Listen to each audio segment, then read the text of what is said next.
Here's 8 gruesome facts from the Donnor party that show the dark side of survival. First up, we have the shortcut that led to disaster called Hastings Cutoff. So the idea for this shortcut came from a man named Lansford Hastings who wrote about it in his book, The Immigrant's Guide to Oregon and California. And this is what that looked like. And this is Lansford Hastings who wrote the book, and to me he just looks like a con artist. But here's the problem, Lansford Hastings wrote about the shortcut in his book and was trying to get people to use it, but he never actually traveled the trail to make sure it was safe, or that it would actually save you time. But that didn't stop him from selling this guide and promoting it hardcore to the point where someone living thousands of miles away read it and was like, we gotta go and we gotta try this shortcut, we're gonna beat everyone and we're gonna get rich and get all the good land. And this is one of those guys. This is James Reed. He was one of the 2 appointed leaders of the Donnor party along with George Donnor. The Reed and Donnor families were the 2 main families that were going out west, and then everyone else started following them. At one point there was like 90 people that were on this quest,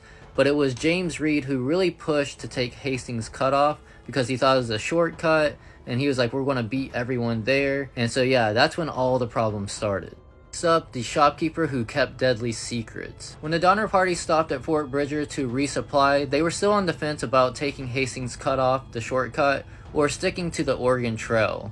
And this is where it gets kind of dark. Jim Bridger, the shop owner, he knew that the shortcut was dangerous and that travelers shouldn't take it, because a traveler recently came in and left letters warning others not to take the shortcut because it was super dangerous. But that's not what he told the Donnor party. He actually didn't show them the letters and said that it was a safe trail to take and that it actually would save them hundreds of miles. Now you're probably thinking to yourself, why would he do that? If more travelers started using the shortcut, his shop was right next to it, so he would stand to benefit and get a lot more money. So he didn't want to give any bad press about Hastings Cutoff. Number 3, the first murder. So things hit the fan when John Reed, the guy who was co-leading the party, ended up getting in a heated argument when wagons got tangled on the trail. He ended up stabbing another man, John Snyder, who died from that wound. And the group wasn't having it, and they were deciding right then and there whether they should hang him, but they ended up deciding to just exile him from the party without his weapons and food, and they were out in the middle of nowhere, so essentially they were just like,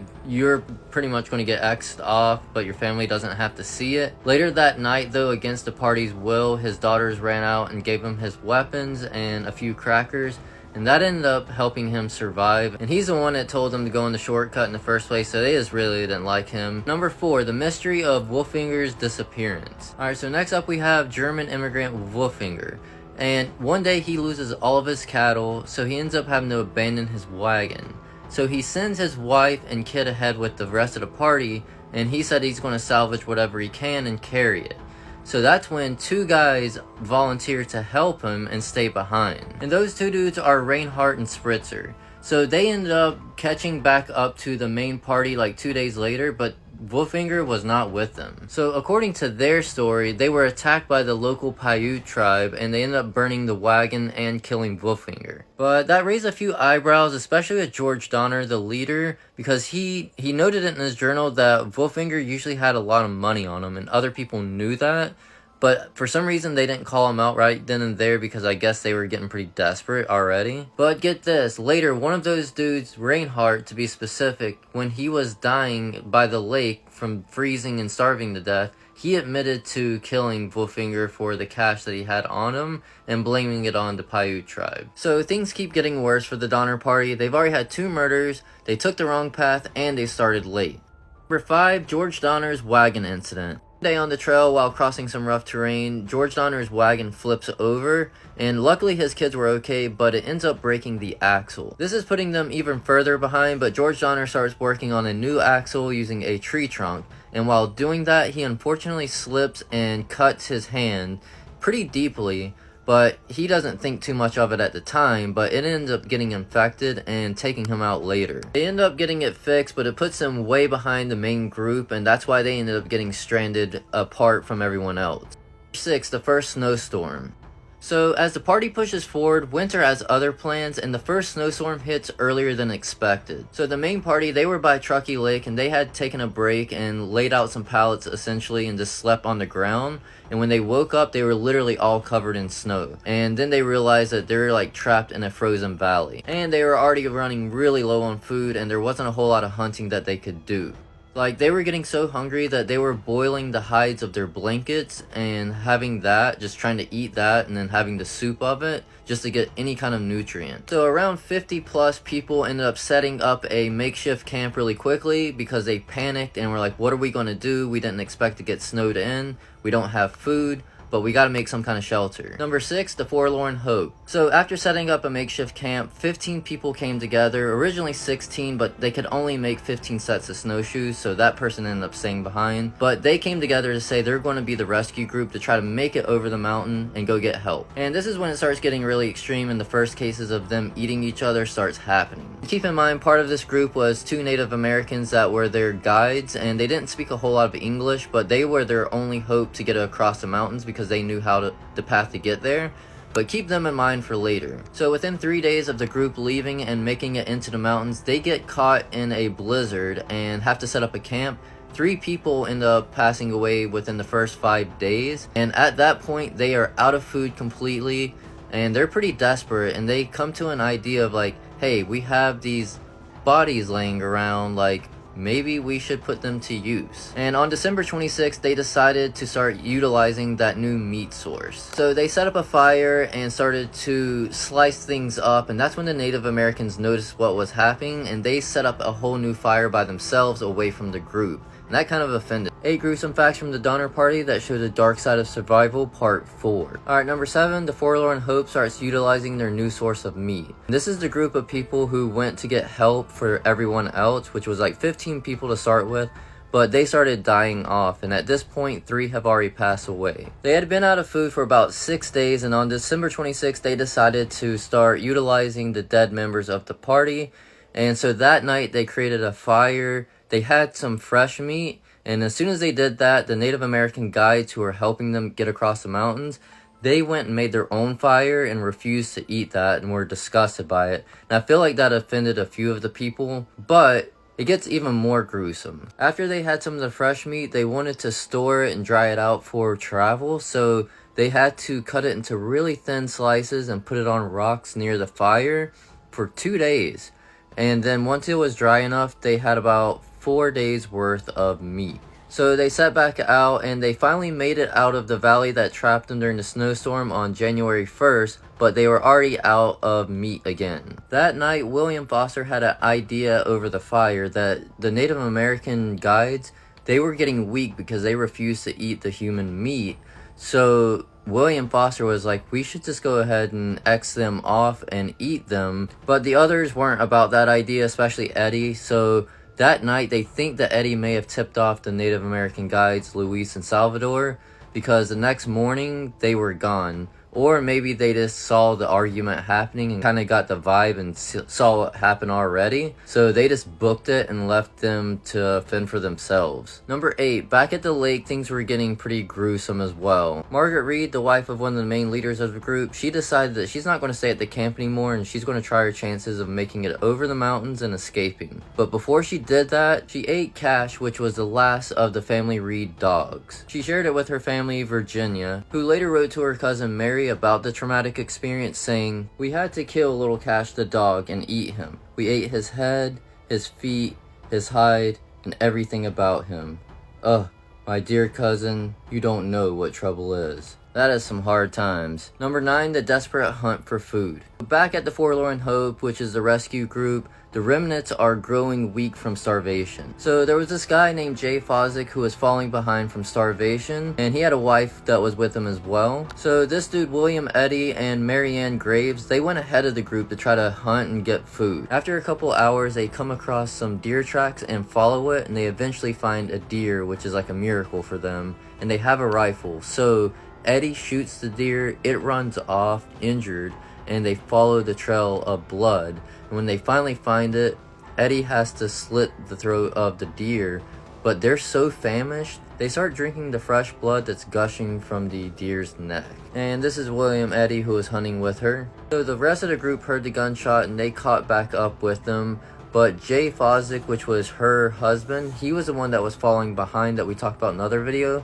and he eventually died that same night that they got the deer. So when she catches back up to the group and they find out that her husband Jay has passed away, the Fosters ask if they can eat her husband. Like, who asked that? That's crazy. And she replied, "You cannot hurt him now," and just walked away. So that night over the fire, she ate the remaining parts of the deer, and the rest of the group ate what remained of her husband. The next morning they packed up and hit the trail again, but they were a ghastly sight to see. All of their clothes were barely hanging on, and they all had lost their shoes at this point. Meanwhile, Luis and Salvador, they had fled the group after overhearing or suspecting that they might be on the menu as well, and they had gotten away from the group for a couple days, but then, a few days later, the group actually passes right by them, and I guess they were laying by a river. William Foster decides to shoot both of the Native American guides, saying that it's for survival, so the rest of the group comes back and they all just feast upon them, which is so morbid. Okay, so after they eat their guides, now they're guideless and still almost out of meat because there wasn't a whole lot left on the Native American guides because they had been starving too,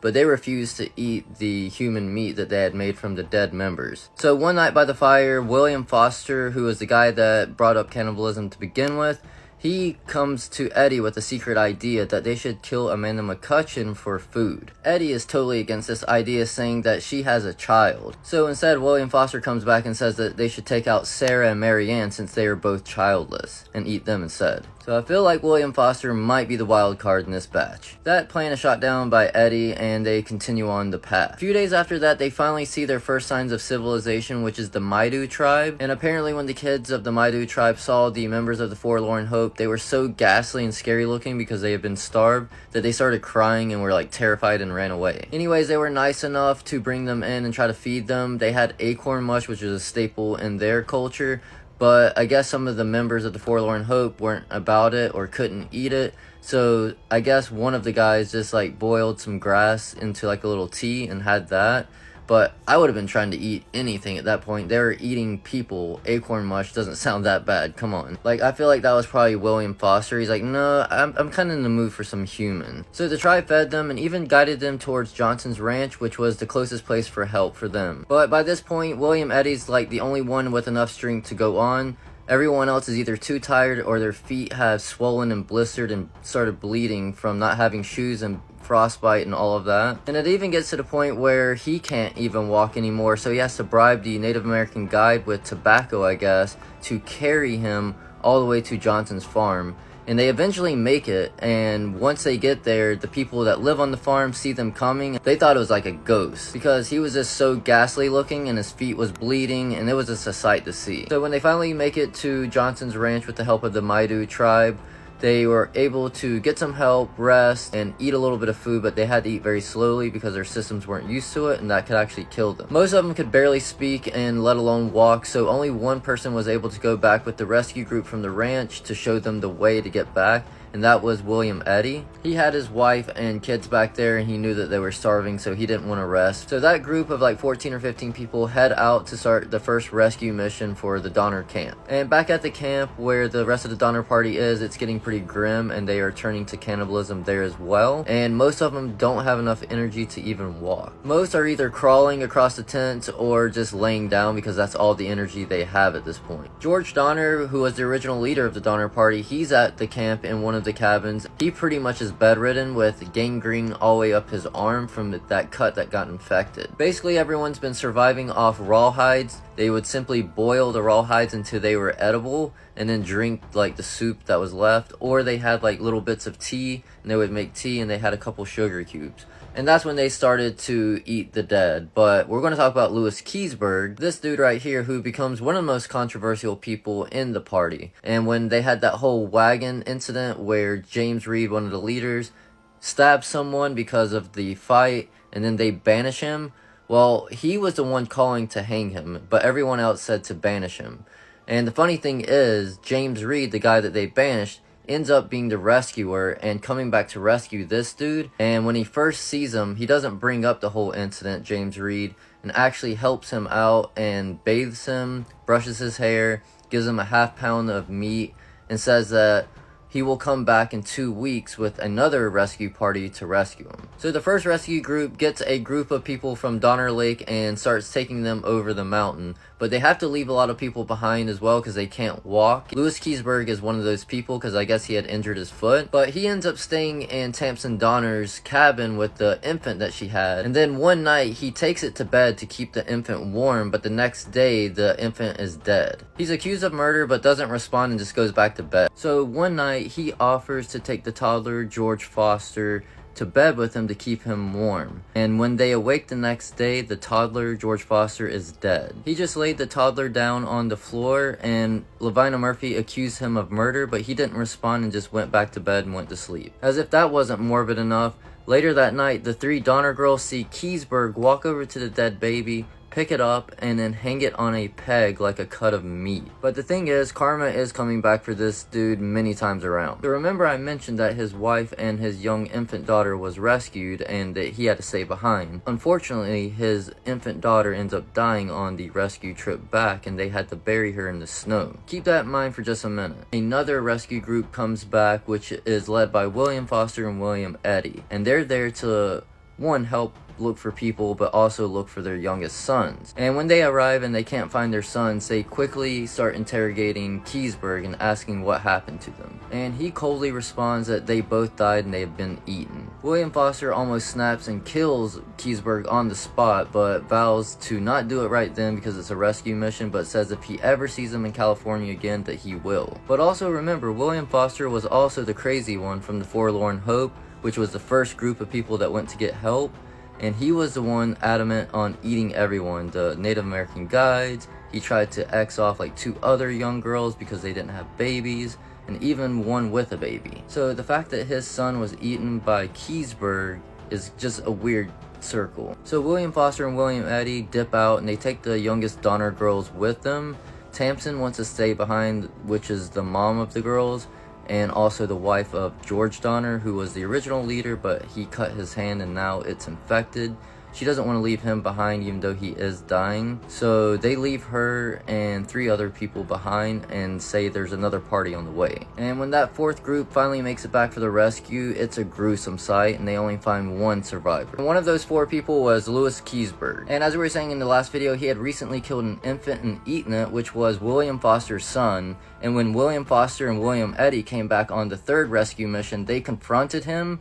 And he almost killed him right then and there and said, if I ever see you in California, I will. So they left him there with Lavina Murphy in that one cabin, and then in the other cabin by Alder Lake was Tamsin Donnor and George Donnor. And George Donnor, he had gangrene all up his arm, so it was literally rotting his arm and he was dying. And his wife Tamsin Donnor didn't want to leave him. And they did leave them with like a half pound of meat so they could survive. But when the 4th rescue party made it back, it was a grim scene. They were expecting to find 4 people, but they only found 1. And leading up to it, there was chunks of human meat leading to a tent. And within the tent, in the cauldron, was chunks of meat cut from the bodies. But there was no one around, so they kept searching and they found Lavina Murphy's body, which was missing a limb and had the axe still next to it. And they also found George Donnor's skull, which had been cracked open and all of the brains removed. Also, some of the rescue party was looking for gold, and that's the only reason they came back, because they heard George Donnor had over 10,000 coins.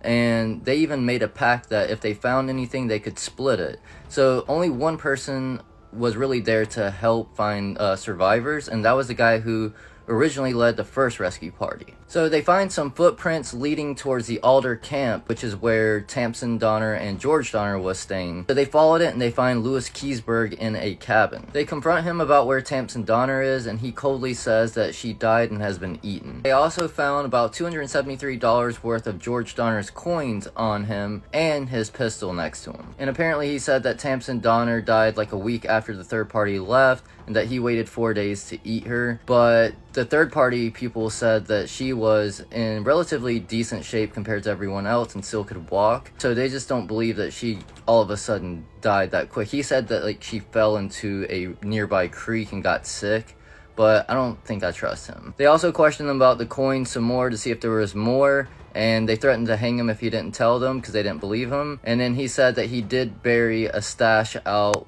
somewhere, so he led them to the stash and it was there. They do end up rescuing this dude, and only one dude's like nice to him the whole time and actually saves him from getting attacked by a grizzly bear. He goes on to live, but ends up being like cast out by society because of all the rumors of him eating people. But I'm going to cover real quick some quotes from journal entries and from the rescue party and from survivors that I think are pretty gruesome as well. We had to kill Cash the dog and eat him. We ate his head and feet and hide and everything about him. Oh, my dear cousin, you don't know what trouble is. And this next one is Patrick Breen on Mrs. Murphy, and I'm reading it here off my screen, but it says, Mrs. Murphy said here yesterday that she thought she would commence on the body of John Denton. It is distressing. Next is William Eddy on cannibalism. We saw the flesh of our companions roasted by the fire. It was offered to us. I could not eat it. Others did. And this next one is an excerpt from the rescue party on the state of the survivors. Many of them were so feeble that they could scarcely walk or even crawl. The cabins were desolate with bones scattered about. And this next one is from the relief team about Louis Keseberg's disturbing behavior. We found George Donnor's head severed and his brain removed. The flesh of others was stacked near Keseberg's tent. He showed no shame. And this next one is by Patrick Breen on the death of children. The dead bodies are more frequent now. God grant us strength to endure. Cover what happened to the survivors at the Donnor party, starting with Louis Keseberg, the villain. He was accused of killing a toddler and later hanging on a peg like a cut of meat and consuming it. Also was found with a cauldron full of human meat when he was rescued, and accused of killing Tamsin Donnor, George Donnor's wife, and consuming her as well. He was never formally convicted for any of those, but faced public disdain. He went on to sue one of his accusers of being a murderer, and somehow won a small settlement in court, but I feel like that was his only win, because he ended up living on in poverty and pretty much everyone hated him. Next up we have William Eddy, and this dude held it together for the Forlorn Hope, which was the rescue group that first went over the mountain to get help. He stopped William Foster from eating several people during that trip. They're thinking he may have been the one that tipped off the Native American guides, letting them know that they might be on the menu. It didn't end up helping them in the long run, but it was nice of him if that is true. He sadly lost his wife, daughter, and son. He went on to marry and have 2 children, and then they got divorced, and then he married again, and then he died in 1859. And the next survivors is Patrick and Margaret Breen. Patrick is one of the reasons that we know that cannibalism happened at the camp, because he was one of the people that kept a detailed journal. Like this excerpt, it says, the Donners told the California folks 4 days ago that they would commence on the dead people if they did not succeed that day or the next in finding their cattle under the snow. They were rescued by the second party, but both of them were abandoned at starved camp because they were too weak to go on, and a couple people died at starved camp as well from just starvation and hypothermia, but they were rescued by a third party and ended up living on. And this is pretty cool. Their son goes on to live as well, and he strikes it rich during the gold rush and finds over $12,000 worth of gold. And here's a crazy fact for you. The Reed family, they're the only one that came out fully intact. No one in their family died.